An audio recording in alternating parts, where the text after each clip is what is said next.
Μιας και αναφέρθηκε στην Καλιστό, να βάλουμε στη συζήτησή μας και τον κύριο Ιάσονα Μπάντιο. Είναι υπεύθυνος γραφείου τύπου και επικοινωνίας της περιβαλλοντικής οργάνωσης Άγρια Ζωή Καλιστό. Καλό σας μεσημέρι, κύριε Μπάντιε.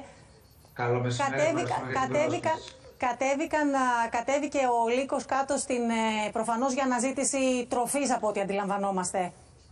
Η παρουσία του λύκου στη Χαλκιδική είναι επιβεβαιωμένη ούτως ή άλλως. Και βέβαια το συγκεκριμένο άτομο φαίνεται πως βρίσκεται κοντά στην θάλασσα, δεν είναι κάτι που μας εκπλήσει, προς αναζήτηση φυσικά τροφής. Έχουμε επιβεβαιώσει, επειδή άκουγα νωρίτερα και τη συζήτησή σας, έχουμε επιβεβαιώσει ότι πρόκειται για λύκο και όχι για κάποιο άγρο, για παράδειγμα δέσποτο σκυλί, από φωτογραφίες και βίντεο που μας έχουν παραχωρήσει κάτοικοι της περιοχής. Και γι' αυτό το λόγο έχουμε δώσει την πρέπουσα σημασία, διότι φαίνεται πως πρόκειται για ένα νεαρό λύκο, ο οποίος έχει διαμορφώσει μια προβληματική συμπεριφορά, μια εξοικείωση με τον άνθρωπο, κάτι που δεν συμβαίνει συνολικά με τον λύκο. Είναι ένα όν το οποίο φοβάται τον άνθρωπο και δεν τον προσεγγίζει. Αυτό είναι λοιπόν μια διαφορετική συνήθεια. Ο λύκος με το που θα ακούσει άνθρωπο εξαφανίζεται, αλλά τώρα έτσι, μπορεί ακριβώς να θεώρησε θύραμα το 5χρονο κοριτσάκι. Βέβαια, ναι. Αναζητά τροφή.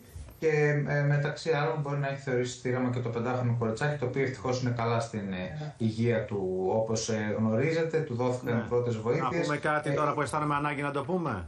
Μην πυροβολείτε το λύκο. Σίγουρα. Είναι φυσικό να υπάρχει εκεί. Δεν ξέρω αν θα κάνετε κάποια προσπάθεια παγίδευσής του για να απομακρυνθεί από το σημείο. Πάντως η λύση είναι να ειδοποιήσουμε τους ειδικούς.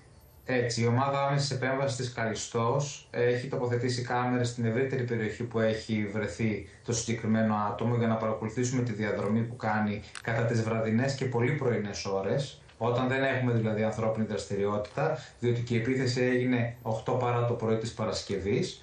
Και περιμένω από τη δασική υπηρεσία, από το Υπουργείο που έχει την ευθύνη με βάση τον νόμο, να εκφράσει τη γνώμη του για το τι πρέπει να γίνει με το συγκεκριμένο περιστατικό. Εμείς είμαστε σε ανοιχτή επικοινωνία με το δασαρχείο, την αστυνομία και τον Δήμο της περιοχής, κάτι πάρα πολύ σημαντικό, διότι θέλουμε να ενημερώσουμε τον κόσμο το βράδυ και τις πολύ πρωινές ώρες στην περιοχή του Νέου Μαρμαρά να αποφεύγει με το σκυλάκι του ή με το μικρό του παιδί να κάνει βόλτα σε έρημες περιοχές τέτοιες ώρες. Σας ευχαριστούμε πολύ και τον Φέδωνα τον Μόσογλου και τον κύριο Μπάντιο.